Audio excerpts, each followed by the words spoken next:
অনুমোদিত Tanguar express train চালুসহ ৮ দফা দাবি বাস্তবায়নে সিলেট বিভাগ জুড়ে রেলপথ অবরোধের সমর্থনে অবস্থান কর্মসূচি ও রেলপথ অবরোধ করেছে ঢাকায় অবস্থানরত সিলেটবাসী। সকালে ঢাকার মগবাজার রেলগেটে বৃহত্তর সিলেটবাসীর বিক্ষোভে ট্রেন চলাচল কিছু সময়ের জন্য বন্ধ হয়ে যায়।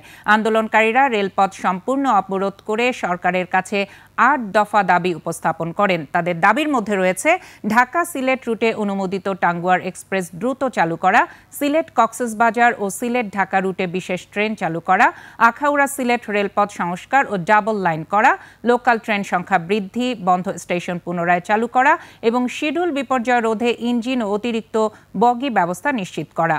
এ সময় তারা হুঁশিয়ারি দিয়ে বলেন, তাদের দাবি বাস্তবায়ন না হলে আগামী 18 নভেম্বর রেল মন্ত্রণালয় ঘেরাও করা হবে। তবে রেল মন্ত্রণালয় দাবিগুলো বিবেচনার আশ্বাস দেওয়ায় ট্রেন চলাচল স্বাভাবিক হয়।